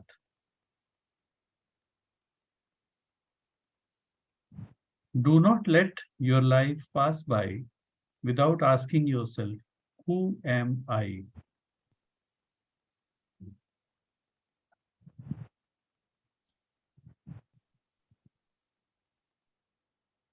Do not let your life pass by without asking yourself, where am I going?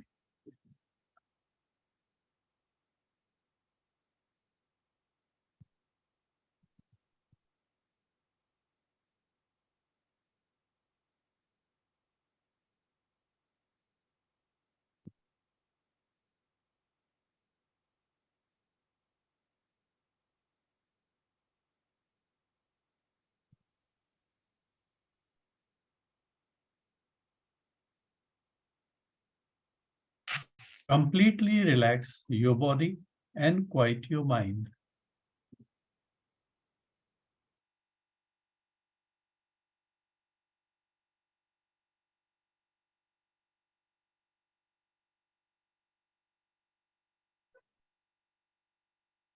Then imagine a transparent and luminous sphere that descends toward you until it comes to rest in your heart.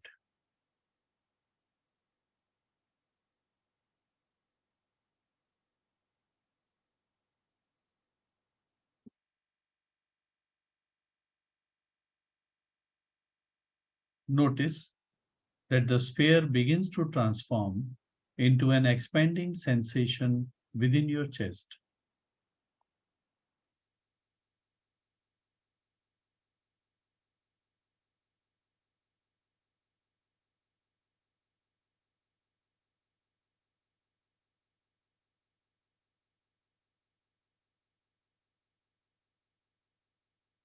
The sensation of the sphere expands from your heart toward the outside of your body at the same time that you deepen your breathing.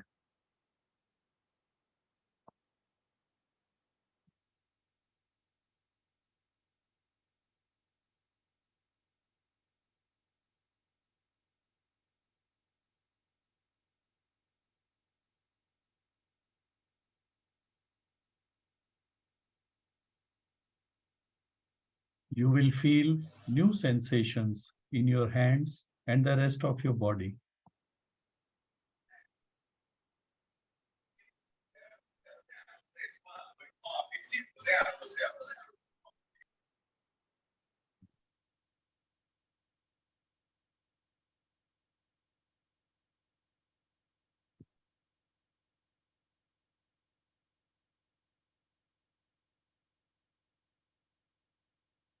You will perceive increasing undulations.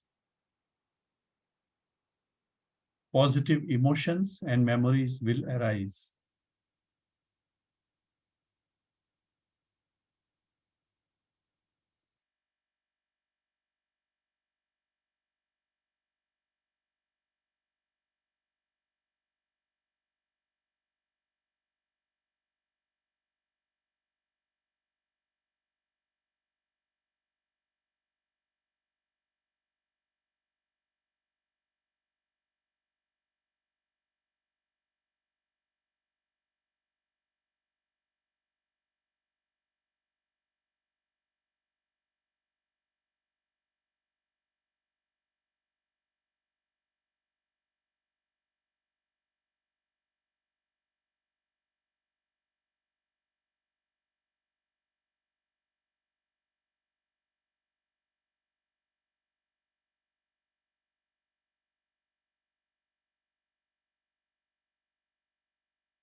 Allow the passage of the force to take place freely.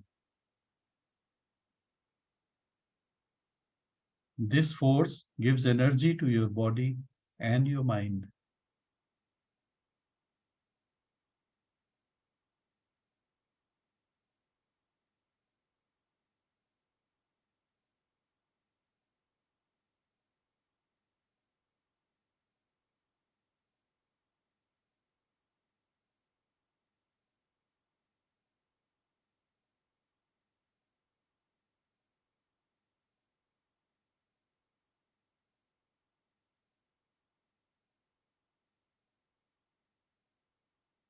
Let the force manifest within you.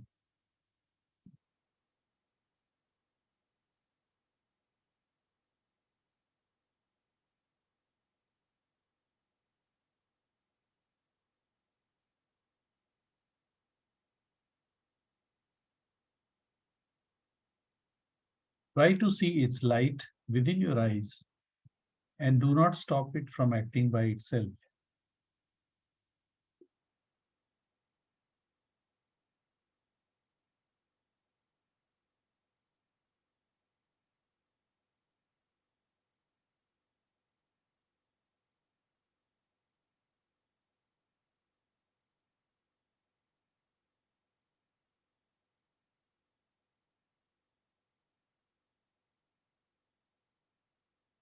Feel the force and its inner light.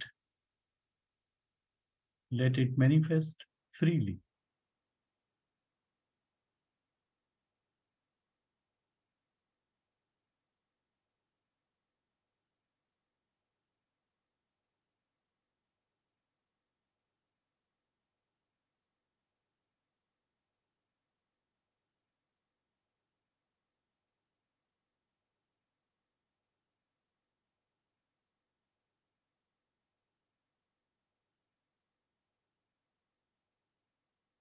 With this force that we have received, let us concentrate our minds on the fulfillment of what we truly need.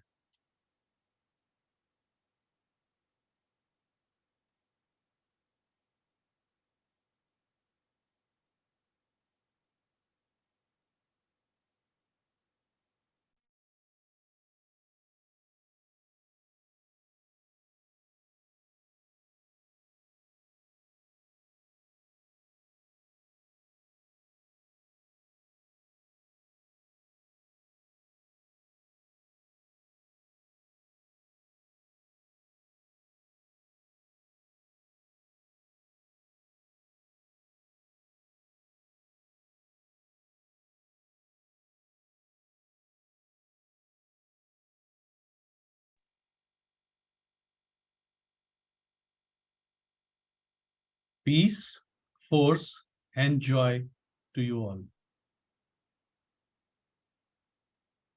Also for you, peace, You too. force, and joy. And joy.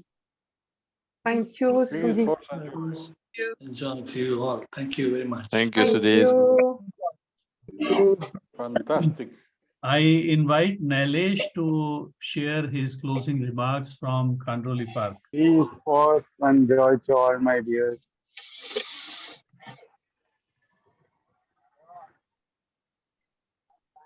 Come, Nailesh. Where are you hiding? Yeah. Cristina del Rio. Okay. Hi. Hi, Emma.